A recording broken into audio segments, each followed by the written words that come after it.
What if I told you that a person making $10,000 a month can be on a direct path to financial ruin, while a person making $3,000 a month is on a guaranteed path to wealth? The difference is not the size of the income. It is the power of the philosophy. Most people spend their lives chasing more money, believing it's the answer. But the money is not the answer. The blueprint is. In the next 45 minutes, I am going to give you that blueprint. Your financial future depends on it. Good evening.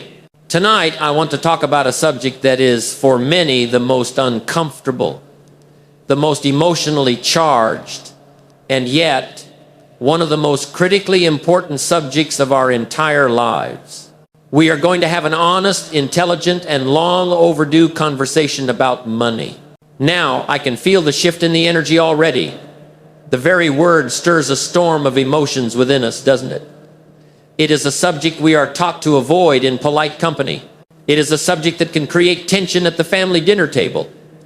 It is a subject that lives in the shadows of our private anxieties and our secret aspirations. Why? Why does this one subject hold such a powerful, often negative, grip on our collective consciousness?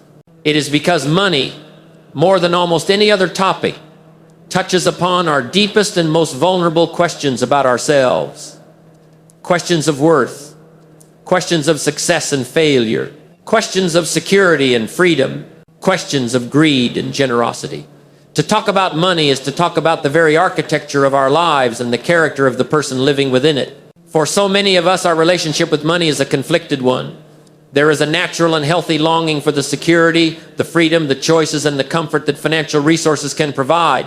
And yet there is also a deep-seated suspicion, a whisper in the back of our minds, that perhaps the pursuit of wealth is a tainted endeavor, a suspicion that it might compromise our integrity, that it might somehow corrode our soul. This internal conflict does not arise in a vacuum. It is fed to us day after day by the cultural air we breathe. Let us first deconstruct the cultural contamination that has so profoundly warped our perspective. Think of the stories we are told, the narratives woven by our media, our films, our television shows. How often is the wealthy character portrayed as the villain? Their wealth is almost always the shorthand for greed, corruption, and moral decay. The hero, by contrast, is often the noble underdog, the one who struggles financially but is rich in virtue. We are taught subtly and repeatedly to associate poverty with purity and wealth with vice. Think about it for a moment. When was the last time you saw a character in a major film who was both profoundly wealthy and genuinely, unimpeachably virtuous? A person whose wealth was portrayed as a direct and natural consequence of their immense contribution, their powerful character, and their deep wisdom. It is a rare sight indeed. And so a seed is planted in our subconscious. To be good, perhaps I must also be poor, or at least not too successful. This programming is reinforced in our communities. We hear the whispers of envy disguised as moral judgment. We see the suspicion directed at those who achieve significant financial success. We absorb the ambient anxiety our parents had around the topic, the hushed and stressful tones used when discussing bills at the kitchen table. We are trained from a young age to see money not as a neutral tool for creation, but as a source of conflict, stress, and moral compromise. And perhaps the most powerful source of this contamination comes from our most sacred institutions, through the misinterpretation of timeless wisdom. There is a frequent and profoundly damaging misquotation that has crippled the financial potential of millions. It is the mistaken belief that money is the root of all evil. But that is not the teaching. The correct teaching, the one that holds the key to unlocking this entire subject, is that the love of money is the root of all evil. This distinction is not a minor point of grammar.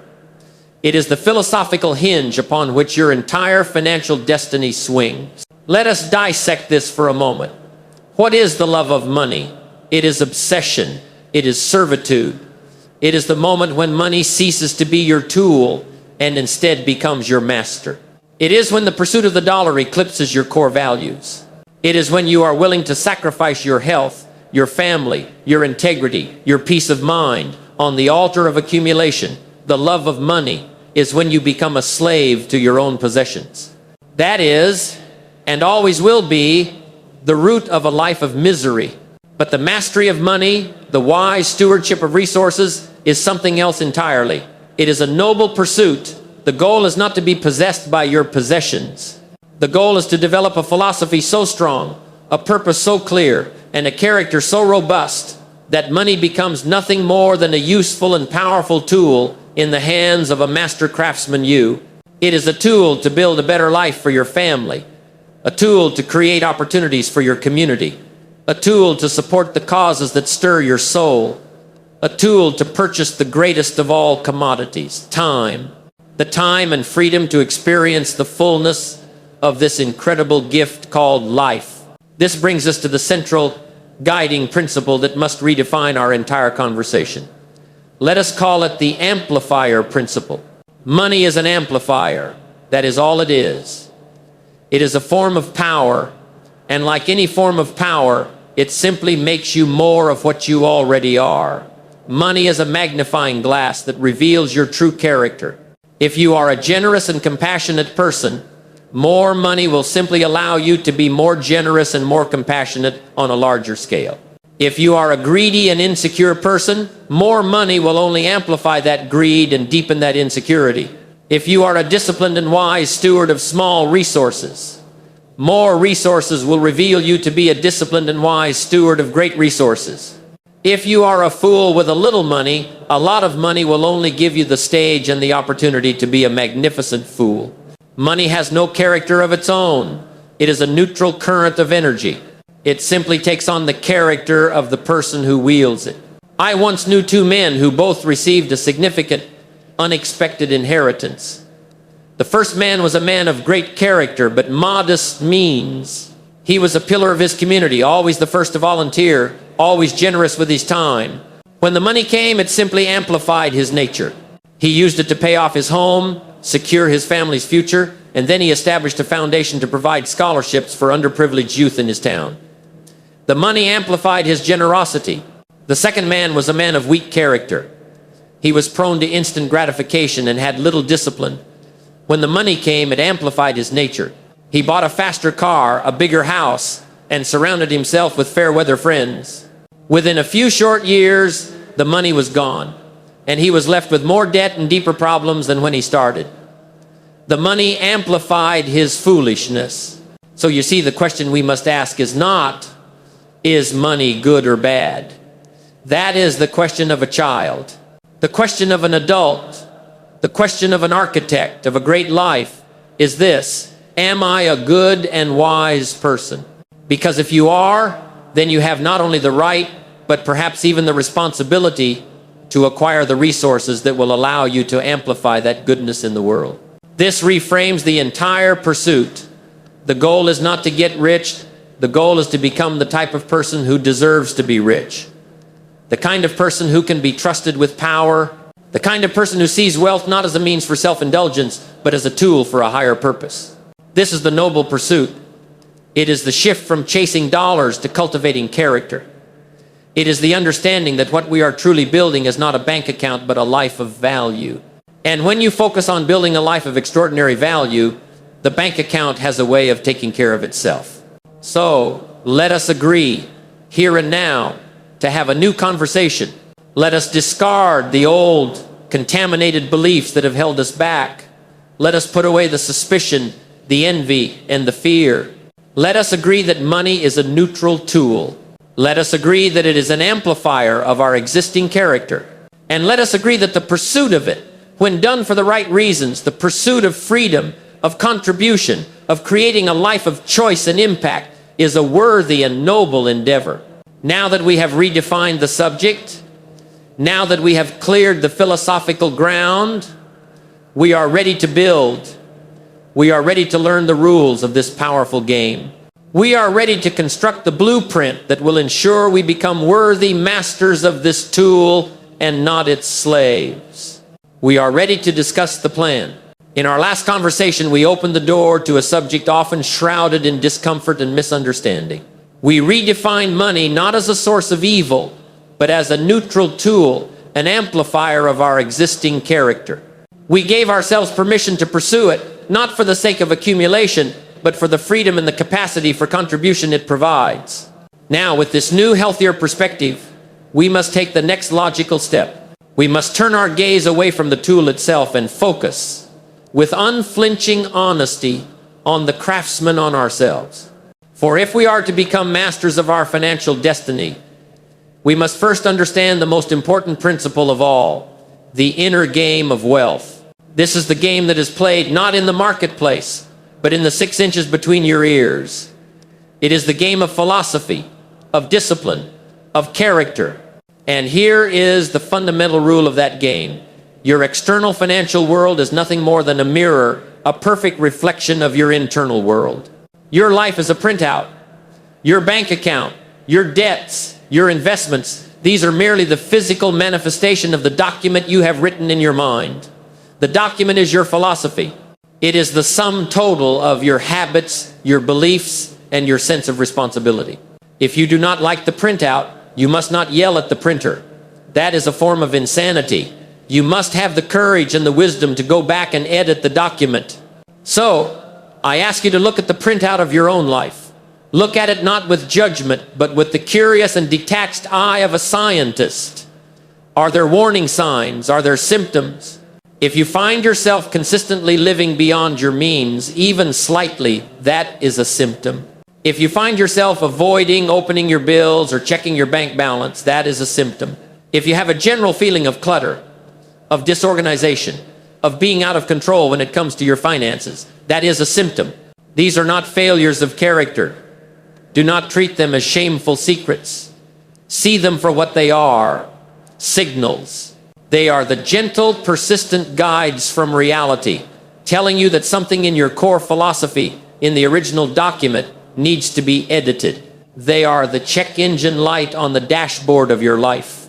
And the wise driver does not curse the light. They are grateful for the warning and they look under the hood. This brings us to the great delusion that keeps millions of people trapped in a cycle of financial struggle. It is the most common and most destructive financial belief on the planet. It is the more money fallacy. I remember many years ago when I was young, broke, and full of foolish ideas. I went to my great mentor, a man of extraordinary wisdom named Mr. Earl Schoaf. I was in debt, I was struggling, and I was looking for a magic solution. I laid out all of my problems for him, and I concluded with a statement that I believed with all my heart to be true. I said, Mr. Schoaf, I know things are a mess right now, but if I just had more money, I promise you, I would come up with a better financial plan. I waited for him to agree, to offer me a loan, perhaps. Instead, he paused, looked at me with a patient and knowing gaze that seemed to see right through my flimsy excuses. And he said 7 words that completely rearranged my universe. He said, Jim, if you had a better plan, you would probably have more money. Let that sink in for a moment. He completely inverted my reality. I was waiting for my circumstances to change before I changed myself. He taught me in that one brilliant sentence that I was looking through the wrong end of the telescope. The income was not the cause, the income was the effect, the plan, the philosophy was the cause. Wealth, you see, is not something you pursue directly. It is something that ensues as a natural consequence of developing a powerful, disciplined, and wise philosophy. Nature does not give great resources to those who have proven they will mismanage small ones. The universe does not give the keys to the kingdom to the person who has demonstrated they cannot be trusted with the keys to the cottage. To ask for more money before you have a plan for it is like a 16-year-old asking for the keys to a high-performance sports car before they have even learned how to ride a bicycle. It is a recipe for disaster.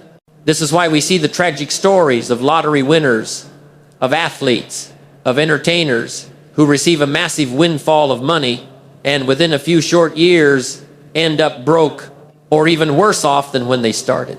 They were given a bigger shovel. But because they had no blueprint, they simply used it to dig a bigger hole of debt and despair. The money amplified the flaws in their philosophy. More money does not solve money problems. A better philosophy solves money problems. More money only makes your existing habits more consequential. So, what is this plan that Mr. Schoaf spoke of? Is it merely a budget, a spreadsheet? No, it is far deeper than that. The plan is the architecture of a winning financial philosophy. Let us examine its layers. The first layer of the plan is the foundation of clarity. You cannot manage what you do not measure. The plan must begin with the raw, sometimes brutal, courage to face the truth of your current situation. As we will discuss later, this means creating your first personal financial statement. It means knowing to the dollar what you own and what you owe. It means tracking your spending, not to shame yourself, but to understand your own behavior. The drifter's anthem is, I don't know where it all goes. The architect's creed is, I know exactly where every dollar goes, because every dollar is a soldier in my army, and I give it its marching orders. Clarity is the first step toward control. The second layer of the plan is the pillars of principle. The plan is a set of rules, a set of commitments that you make to your future self. These are the principles that will govern your financial decisions before the emotions of the moment can hijack them. The 70/30 principle, which we will dissect in detail later, is the very heart of these pillars. It is a pre-commitment to wisdom. You decide ahead of time how you will allocate every dollar that comes into your life for living, for giving, for saving, for investing. This is not restriction, this is intelligent design. And the third most important layer of the plan is the mindset of the steward. A plan on paper is useless without the character to execute it. This is the mindset of a responsible caretaker, a wise manager, not merely a mindless consumer. This is where you learn to shift your entire emotional relationship with money. As we will explore, it is the shift from hating your bills to being grateful for the services they represent. The shift from hating taxes to understanding your role as a contributing citizen. The plan is the physical expression of this stewardship mindset. Now, you might be sitting there thinking, this is all well and good, but why was I never taught this? Why did I have to learn this the hard way? And that is a fair question. The unfortunate reality is that our education system, for all its merits, has a profound gap. It teaches us with great skill how to be valuable to the marketplace. It teaches us how to be a good employee, a good professional, a good specialist. It teaches us how to earn an income, but it fails almost completely to teach us what to do with that income once we have earned it. We are taught the art of making a living, but we are not taught the art of designing a life. We are taught how to be good workers in the economy, but not how to be good capitalists in our own personal economy. But this is not an excuse, it is simply an explanation. And now that you know, you can no longer claim ignorance. Your true education, your university of life on the subject of financial freedom begins today. This philosophy is the first and most important course you will ever take. So let us bring this all together. We have looked into the great mirror and we have understood that our external financial world is nothing more than a reflection of our inner game. We have shattered the grand delusion that more money is the solution to our problems. And we have discovered that a powerful, principled plan, a philosophy, is the true cause of wealth and freedom. The mirror shows you where you are. The plan is the map to where you have decided you want to go. We have now established, beyond any doubt, the supreme and absolute importance of the plan. With this foundation laid, we are ready to explore the noble purpose behind that plan, the great law of contribution. And after that, we will unveil the very architecture of the blueprint itself, the simple yet powerful numbers that can transform any income into a fortune. The inner game is where all success begins. Master it, and the outer game becomes yours to win. We have journeyed inward. We have looked into the great mirror and accepted the profound truth that our financial life is but a reflection of our inner philosophy. We have shattered the grand delusion that more money is the solution, and we have embraced the reality that a better plan, a better philosophy must always come first. This naturally leads us to a new and for many a deeply challenging question. With this understanding that we must first change ourselves, is it right to then pursue significant financial success? Is it a noble goal to strive for more, or is it a human failing? This is a question that paralyzes so many good people. They are caught in a tug of war between the quiet whisper of their own ambition and the loud cultural chorus that often equates ambition with greed. They hear one voice saying, be content with what you have, and another saying, you are capable of so much more. And in the chasm between these two directives, they remain stuck, frozen by uncertainty, their potential left dormant. Tonight, we are going to resolve this conflict. We are going to dismantle this false dichotomy. We are going to build a powerful moral and philosophical case for the pursuit of wealth. We are going to explore the law of contribution and the right to be rich. Let us begin by observing the world of nature, for it is the greatest teacher of timeless principles. Does a tree grow to half its potential size and then say to itself, I should be content? This is good enough. No, a tree by its very nature strives. It sinks its roots as deep as it can. It pushes its trunk as high as it can. It spreads its branches as wide as it can, and it produces as much fruit as it is capable of producing. It is in a constant, silent, relentless state of becoming all that it can be. The seasons, the sun, the soil, these are the raw materials. The tree's nature is to take these raw materials and transform them into the maximum expression of its own potential. You are no different. You have been given the raw materials of your own life, the seconds ticking away on the clock, the energy pulsing through your body, the unique talents and ideas residing in your mind. To do less than your best with these precious, finite gifts is not a virtue. It is not humility. It is a form of profound neglect. It is to dishonor the very gift of life itself. The inherent drive within you, that quiet voice that says, I can do more, I can be more, that is not a flaw. That is nature itself speaking through you. That is life calling you forward. This brings us to a great misunderstanding that has plagued human progress for centuries. The confusion between ambition and greed. We must separate these two concepts, for they are polar opposites. What precisely is greed? Greed is the desire to get more than you have earned. It is the desire for a reward without the effort. It is the philosophy of the parasite who seeks to take without giving, to reap where they have not sown. It is a win-lose mentality, a belief that for you to have more, someone else must have less. Greed is a philosophy of extraction. What then is noble ambition? Ambition is the desire to become more so that you may contribute more and therefore earn more. It is the drive to expand your skills, your knowledge, your character, so that you become a person of greater value. It is a win-win mentality. It is a philosophy of production. The ambitious person seeks to create so much value that the world willingly and gratefully compensates them for it. Greed seeks to take the existing pie and hoard a larger slice. Ambition seeks to bake a bigger pie for everyone. They are not the same. One is a philosophy of scarcity and fear. The other is a philosophy of abundance and creation. You must give yourself permission to be ambitious. This leads us to the very heart of our discussion tonight. The true source of all lasting wealth. It is what I call the law of contribution. The law is simple to state, but it takes a lifetime to master.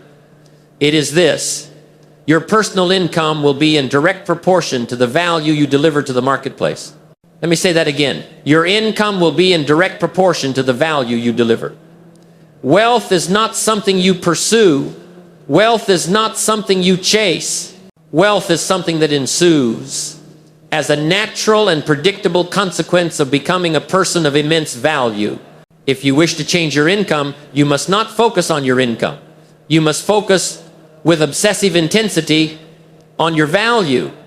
So, the intelligent question is, what is value in the marketplace? Value is composed of three primary ingredients. First, value is found in solving problems. The marketplace rewards people who can solve problems. The bigger the problem you solve, the greater your potential reward. The drifter wishes for fewer problems in his life. The architect wishes for more skills. He actively seeks out bigger, more challenging, more painful problems to solve, knowing that within every significant problem lies an equally significant opportunity. Do not ask for an easy life. Ask for the strength, the wisdom, and the creativity to solve the hard problems. That is where the rewards are found. Second, value is a function of scale. It is the question of how many people you serve. You could be the most brilliant baker in the world, creating the most delicious bread imaginable. But if you only sell it to the 10 families on your street, your income will forever be limited. If you find a way to teach 10 other bakers your method, or to package your bread and sell it in 100 stores, you have scaled your value.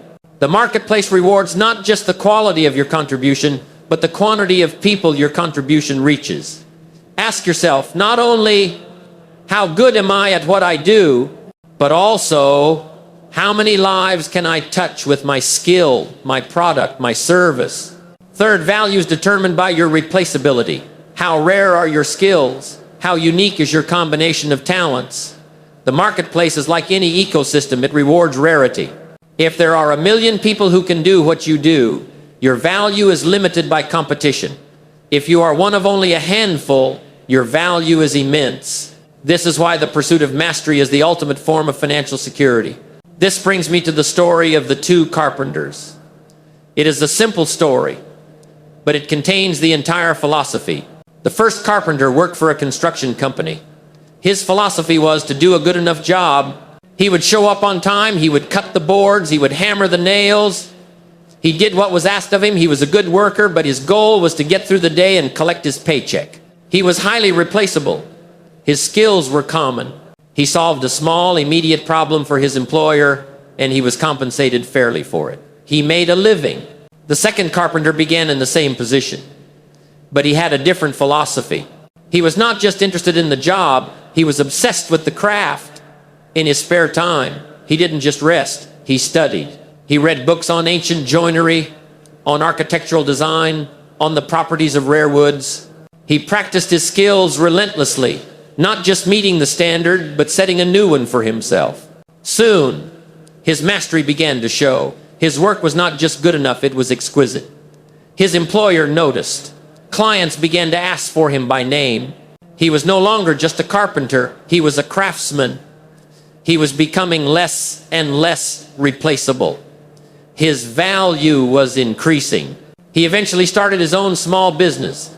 He took on the challenging projects, the ones no one else could do, the custom staircases, the intricate cabinetry, the historical restorations.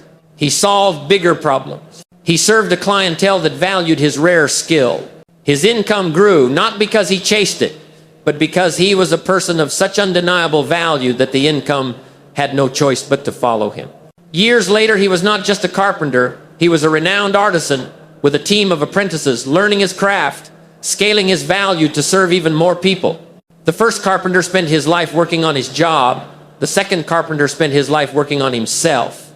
That is the difference. The first carpenter made a living. The second carpenter built a fortune. And more importantly, a legacy. This is the law of contribution. It is the noble path to wealth. It is a path that requires you to become a better version of yourself every single day. This leads me to a final, powerful conclusion. And that is, you have the right to be rich. Now, that is a jarring statement for many. But let us be clear about what it means. It is not the right to have money given to you. It is not a right to the fruits of another's labor. It is the right to earn without limit, based on the value you are willing to create without limit. It is the right of the master carpenter to be compensated more than the apprentice who has not yet paid the price of skill. It is the right of the entrepreneur who risks their capital and solves a massive problem for society to be rewarded for that solution. It is the right to enjoy the harvest that you yourself have sown. In fact, I will go one step further. If you are a person of good character, of high integrity, of a generous spirit, as we discussed, the type of person whose goodness will be amplified by resources, then you not only have the right, but perhaps you even have the responsibility to become as resourceful as you possibly can. To willingly remain less capable when you have the potential to be more is to withhold your potential contribution from the world. It is to solve fewer problems, to serve fewer people, to create less beauty and innovation than you are capable of. The world needs more good people with resources. It needs more architects with the capital to build their visions. So let us put this old, tired, and crippling conflict to rest. The pursuit of wealth is not at odds with a life of virtue. It is a natural extension of it. The conversation is not about money. The conversation is about value. It is about contribution. It is about becoming the most magnificent, capable, and generous version of yourself you can possibly be. We have now established the why We have the moral and philosophical permission to be ambitious. We understand that our focus must be on becoming a person of immense value. Now that we have this solid foundation, we are ready to move from the philosophy to the practice. We are ready to construct the plan that will wisely manage the effect of our contribution. We are ready to learn the very architecture of the blueprint itself. We have journeyed through the intricate world of our own psychology. We have redefined our conversation about money, seeing it not as a source of conflict, but as a neutral tool and an amplifier of character. We have looked into the great mirror and accepted that our financial reality is a direct reflection of our inner philosophy, our plan. We have given ourselves the moral and philosophical permission to be ambitious, understanding that wealth is the natural consequence of delivering immense value.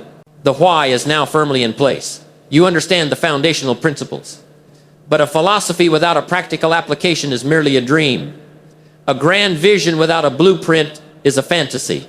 It is now time to bridge the vast chasm between your noble intentions and your daily actions. It is time to unveil the very architecture of a life of financial freedom. This is the blueprint that my mentor, Mr. Schoaf, gave to me all those years ago. It is a plan so simple in its design, yet so profound in its impact, that it has the power to transform any income of any size into a fortune.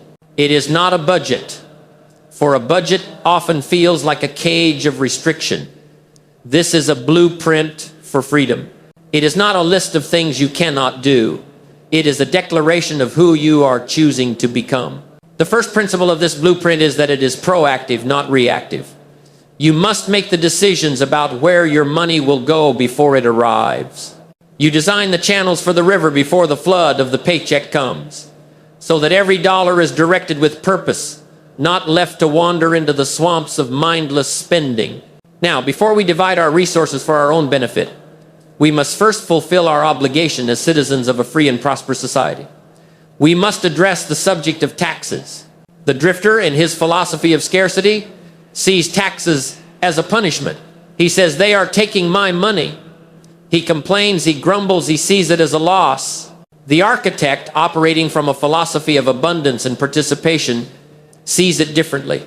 My mentor taught me the difficult but transformative art of becoming a joyful taxpayer. Why joyful? Because the architect understands that taxes are an investment in the very platform that makes his success possible. They are the price of admission to a civilized society.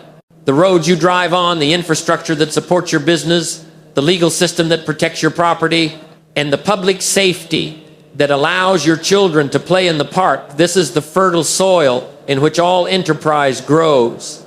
To resent paying taxes is to resent the very goose that lays the golden eggs. It is a form of philosophical self-sabotage. So, the first allocation is made with gratitude, as a proud shareholder in a thriving enterprise called civilization. After this first allocation is made, you are left with your net income.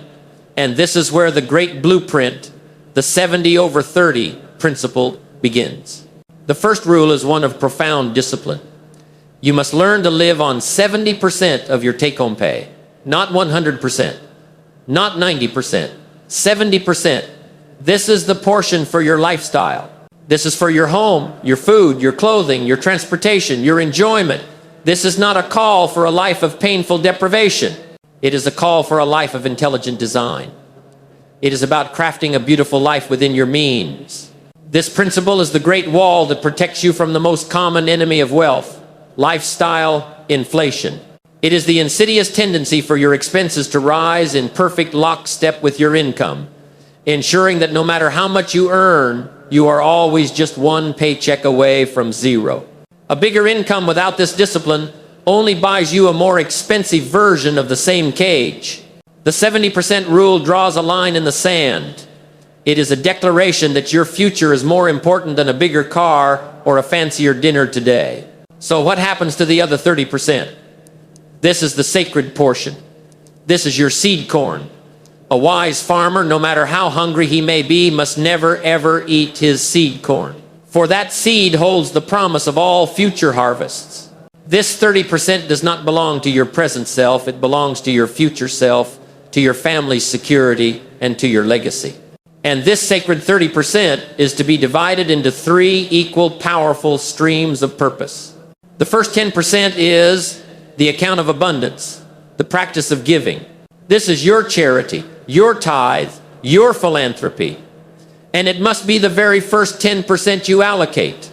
Why? Because this is a profound act of psychological and philosophical mastery. The act of giving away the first portion of your increase is a powerful declaration that money does not own you. It breaks the grip of greed before it can ever take root in your heart. The drifter, in his scarcity mindset, says, I will give when I have more. The architect understands this is a fool's bargain. For if you cannot learn to give a dime from a dollar, you will never be able to give 100,000 from a million. The numbers get too big, the fear of loss too great. The muscle of generosity must be trained with small, consistent weights. The act of giving cultivates an abundance mindset. It is a physical demonstration of your belief that you live in a world of plenty and that you are a channel for that abundance, not a hoarder. It sends a powerful signal to your subconscious mind that there is always more than enough. This single habit will do more to attract wealth into your life than any complex investment scheme, for it aligns you with the very principle of flow and circulation. Now we move to the second 10%. This is the account of fortune, the power of active capital. This is the most exciting part of the blueprint. This is where you build your wealth. My mentor, Mr. Schoaf, taught me one of the most important distinctions of my life. He said, Jim, your job makes you a living, your capital makes you a fortune. The 70% is for your living. This 10% is for your fortune. You must learn to work harder on yourself than you do on your job, and you must learn to work on your fortune, not just in your job. This 10% is your army of dollar bills. Every dollar in this account is a soldier. Your job is to become a brilliant general. You must deploy these soldiers into the marketplace where they can work for you around the clock, capturing more prisoners in the form of profits, dividends, and capital gains, and adding them to your growing army. What does this deployment look like? We must broaden our definition of investing. It could be the stock market, yes, but it could also be starting a small part-time business. It could be buying a product wholesale and finding a clever way to sell it retail. It could be investing in a new skill for yourself, a high-income skill that dramatically increases your value to the marketplace, connecting directly back to our law of contribution. It is about becoming an owner, not just an employee. It is the act of active capitalism. This is your enterprise account. You must start, even if it's small. The habit of allocating this 10% and thinking like an entrepreneur is far more important than the initial amount. Finally, we arrive at the third 10%. This is the account of serenity, the fortress of passive savings. If your investment account is your army on offense, this savings account is your fortress of defense. It is your foundation of peace of mind. This is your reserve fund for the inevitable winters of life, the unexpected emergency, the temporary job loss, the leaky roof. This is the money that allows you to sleep soundly at night, knowing that you are insulated from the immediate shocks of life. But this fortress has a dual purpose. It is not just for defense, it is also for offense. This is your opportunity fund. When the market panics, when a great investment becomes available at a discount, when your competitor is forced to sell a valuable asset, the person with cash is king. This account gives you the ability to act with strength and decisiveness when others are paralyzed by fear. And within this fortress, a quiet miracle is at work. It is the miracle of compound interest. Albert Einstein is said to have called it the eighth wonder of the world. A small amount of money saved consistently in an account where it can grow and where its earnings also earn interest will, over the decades, silently and inevitably grow into a staggering sum. This is your automated, passive wealth-building machine. It is the reward not for cleverness, but for patience and consistency. It is the magic that happens when you simply get out of the way and let the system work. So there it is, the great financial blueprint. After taxes, you live on 70%, and with the remaining 30%, you allocate 10% to giving, 10% to active investing, and 10% to passive savings. Do you see the beautiful harmony in this design? The savings account provides the security that gives you the courage to take calculated risks with your investment account. The investment account provides the growth that fuels your overall wealth, which in turn increases the size of your giving account. And the giving account keeps your character and your philosophy grounded in abundance, preventing the greed that could cause you to make foolish decisions with the other two accounts. It is a perfect, self-reinforcing, virtuous cycle of wealth creation. This is not a theory. This is a practical, time-tested blueprint for a life of financial freedom. It works for the person earning $1,000 a month and for the person earning $100,000 a month. The numbers change, but the percentages and the philosophy behind them remain the same. We have the why, the noble pursuit of contribution, and now we have the how, the practical blueprint for stewardship. The only question that remains is whether you will have the discipline to become the architect and build it. We have just unveiled the great financial blueprint, the 70/30 principle, and the 3 sacred accounts for abundance, for fortune, and for serenity. But remember, this is more than just a set of rules for your money. This is a new philosophy for freedom. It is the practical application of the architect's mindset. If you are ready to commit, not just to a budget, but to becoming the architect of your own financial destiny, then I invite you to join us on this journey.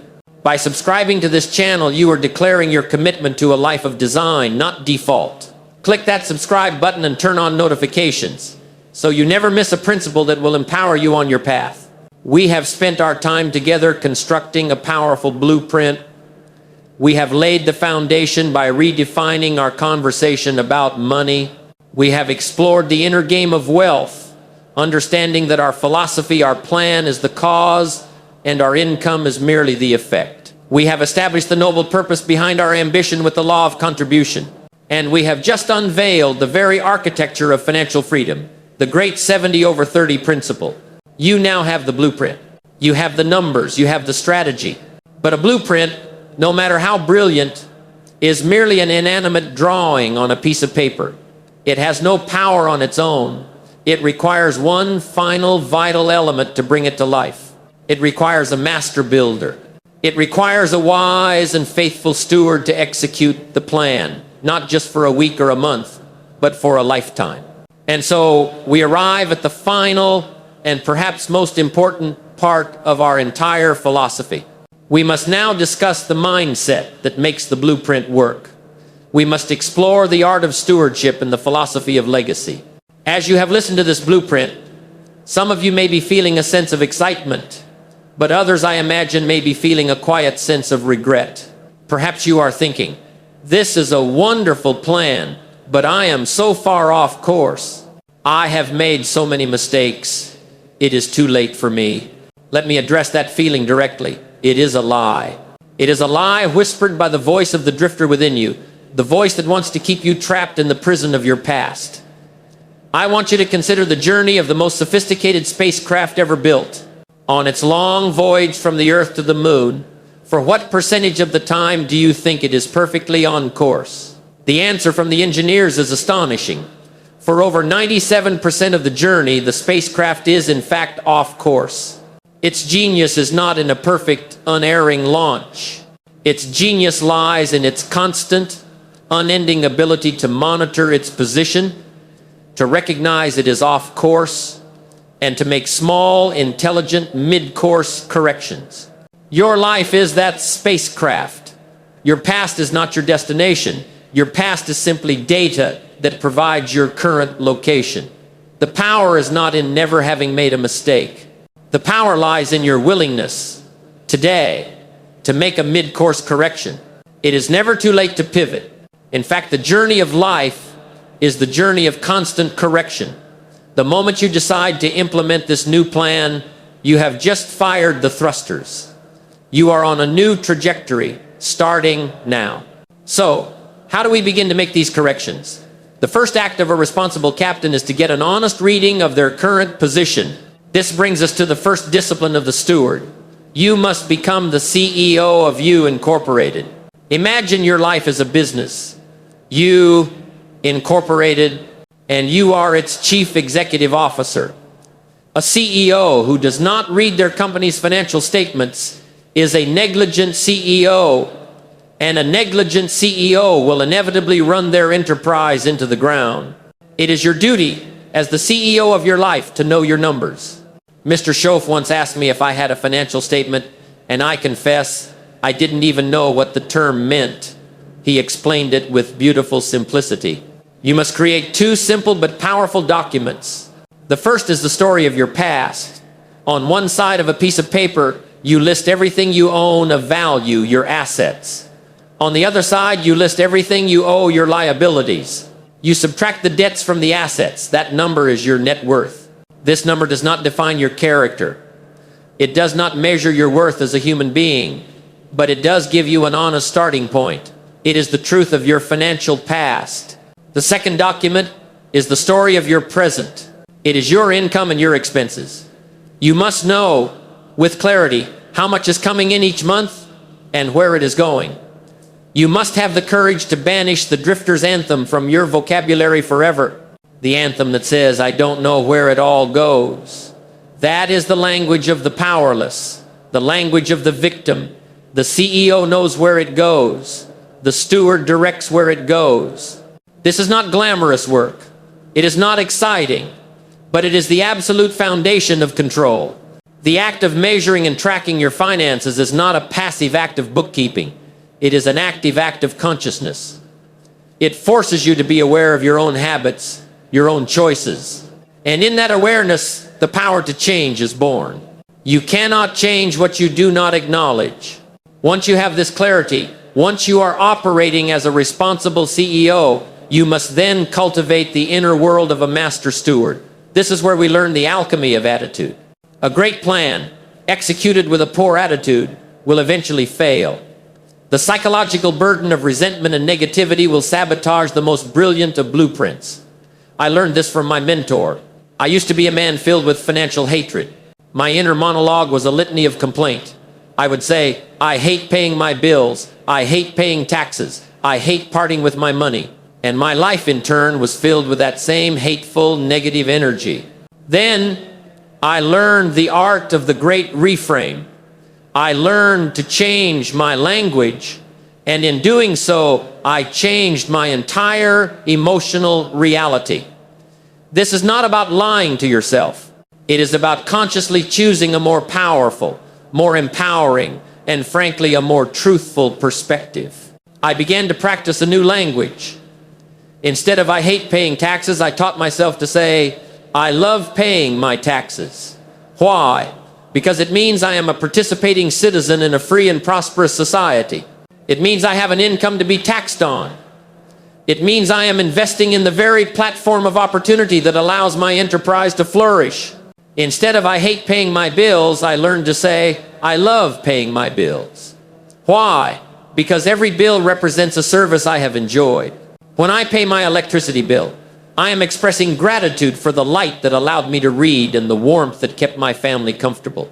When I pay my car loan, I am expressing gratitude for the vehicle that gives me freedom of movement. It is an act of honoring my agreements and participating with integrity in the flow of the economy. Even paying off debt, which feels like a burden, can be reframed. Instead of I hate paying my creditors, I learned to say, I love paying my creditors, because with every single payment, I am buying back my own freedom. Each payment is not a loss. It is an act of liberation. It is a step away from the chains of the past and a step toward the open fields of the future. This is the inner art of stewardship. It is the conscious choice to see every financial transaction not as a source of stress, but as an opportunity for gratitude and a declaration of your own values. It is the art of transforming your relationship with money from one of conflict to one of partnership. And this brings us to the final horizon, the ultimate purpose of all this work. It is the reason we build the blueprint, the reason we become a wise steward. We do it to create a philosophy of legacy. A legacy is not just the amount of money you leave in a will. That is merely a transfer of assets. A true legacy is the philosophy you instill. It is the example you set. It is the opportunities you create for the generations that will follow. The goal of this entire philosophy is to transform the future of your family tree. It is to become the grandparent who does not have to say, with a heart full of shame, I need your help to get by, but instead to be the grandparent who has the profound joy, the deep privilege of being able to say, let me help you. Imagine that moment, the ability to help a grandchild with their education, the ability to help a child with a down payment on their first home, the ability to be a pillar of strength, a source of security, a safe harbor in the inevitable storms of their lives. That is a legacy. That is a life of significance. That is the noble end toward which this entire blueprint is aimed. And the greatest legacy you can leave is to teach this philosophy itself. Do not just give your children an allowance, the what. Teach them the 70/30 principle, the why and the how. Let them set up their 3 little jars for giving, investing, and saving. Teach them enterprise. Let them run the lemonade stand. Let them sell the soap. Teach them the joy of creating value and the pride of earning their own way. Teach them not to eat their seed corn. Teach them to be generous. If you can instill this philosophy in them, you have given them a gift far more valuable than any trust fund. You have given them the blueprint for a life of freedom, responsibility, and contribution. You are not just raising children, you are raising future architects. And so, we bring our journey to a close. We see now that the blueprint is not enough. It must be executed by a person of profound awareness, the CEO of You Incorporated. It must be animated by a powerful and grateful attitude, the alchemist of the soul. And it must be directed toward a noble and transcendent purpose, the legacy builder for the generations to come. This is the true art of stewardship. It is the perfect integration of the practical and the philosophical. It is the understanding that every financial decision, no matter how small, is a brushstroke on the masterpiece of your life. It is the final and most important key to unlocking a life not just of wealth, but of meaning, of purpose, and of true and lasting freedom.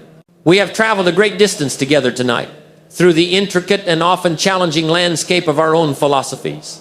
We began our journey by redefining the conversation about money, stripping it of its cultural contamination and seeing it for what it truly is. A neutral tool, a powerful amplifier of our existing character. We then turned our gaze inward to master the inner game of wealth, embracing the profound and life-altering truth that our plan, our philosophy, is infinitely more important than our income. We understood that our external world is merely a printout of our internal design. With that understanding, we established the moral and philosophical permission to be ambitious through the law of contribution, recognizing that the pursuit of wealth is a noble endeavor when it is the natural consequence of delivering immense value to the lives of others. Armed with a noble why, we then unveiled the practical how, the great financial blueprint, the simple, elegant, and powerful 70/30 principle that serves as the very architecture for a life of financial order and growth. And finally, we breathed life into that blueprint by exploring the art of stewardship and legacy, cultivating the mindset of a CEO, the attitude of an alchemist, and the long-term vision of a patriarch or matriarch for the generations to come. We have built, piece by piece, a complete philosophy, and now we stand at the end of our discussion, but at the very beginning of a new way of living. We must ask the final, ultimate question. What is this all for? What is the grand prize? What is the end goal of all this discipline, all this planning, all this work? The answer is a single, beautiful, and often misunderstood word: freedom. That is the conclusion of the whole matter. The purpose of this entire philosophy is not to accumulate piles of paper, not to fill vaults with gold, not to acquire things to impress people we do not know. The purpose is to become, in the truest sense of the word, free. But we must be very clear about what this freedom is. It is not the shallow freedom of mere idleness. It is not the empty freedom of a life without purpose. It is a multi-layered, profound state of being that we must now, as our final act, explore together. The first level of freedom is what we might call freedom from. This is the foundational level, the removal of the chains that bind so many good and hard-working people. This philosophy, when applied with diligence, will buy you freedom from the crushing weight of debt.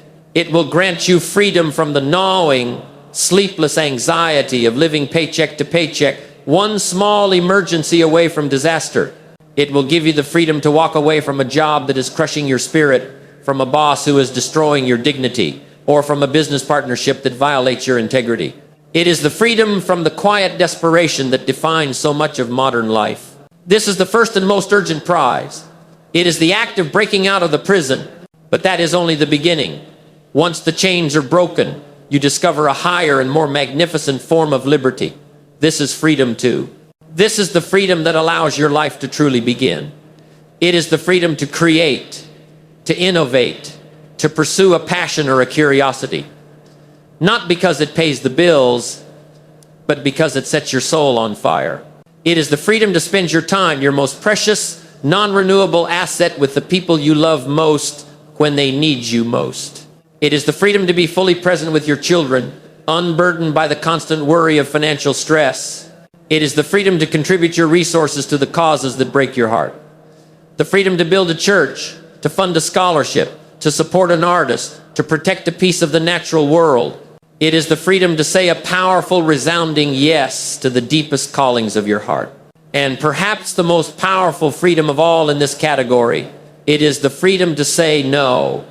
The freedom to turn down the lucrative deal that feels slightly unethical. The freedom to refuse to compromise your values for a paycheck. This is the freedom that allows you to live a life of complete and total integrity, where your actions and your principles are in perfect alignment.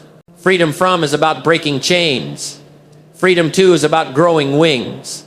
And this leads to the ultimate and final freedom, the one that encompasses all others.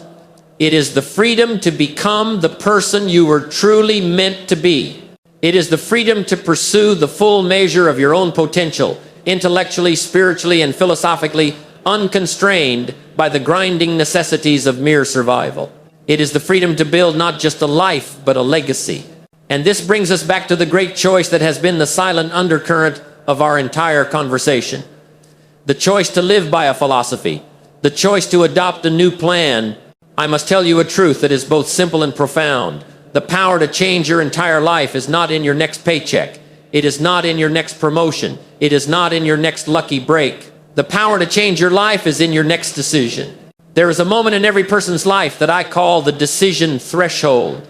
It is a single, quiet moment of absolute clarity. It is the moment you draw a line in the sand of your own soul. It is the moment you say, with a conviction that rattles the very foundations of your being, the old way of life, the old philosophy of the drifter, the old habits of neglect and complaint, it all ends. It ends tonight. My new life and my new philosophy begins now. That decision is the true dawn. It is the first ray of light after a long winter's night.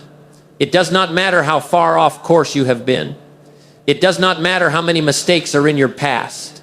The moment you make that clear, unequivocal decision, you have fired the thrusters. You have engaged in a mid-course correction. Your new life does not await a new income. It awaits your new philosophy. And that new philosophy can begin this very second. So, as we prepare to leave this place tonight, I will not leave you with mere inspiration. I will leave you with a commission, a set of clear, powerful first steps to take within the next 24 hours to ensure that the decision you make tonight becomes the reality you live tomorrow. Here is your commission. First, the act of declaration. Before you sleep tonight, I want you to take out a clean sheet of paper. This will be a sacred document.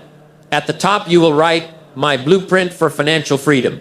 And below it, you will write down the 70/30 principle and its three components. 10% for giving, 10% for active capital, and 10% for passive savings. This is no longer just an idea you heard in a speech. This is now your plan. It is your declaration of independence. Second, the act of clarity. Tomorrow, you will perform the courageous act of knowing. You will sit down and create your first simple financial statement. You will list what you own, and you will list what you owe. You will face the numbers as they are. This is not a moment for judgment, it is a moment for clarity. You cannot get to where you are going if you do not have the courage to first know with absolute certainty where you are. Third, the act of contribution. You will make your first symbolic allocation to your 3 10% accounts. I do not care if it is $1. The amount is completely irrelevant. The habit is everything. You will take $1 and put it aside for giving.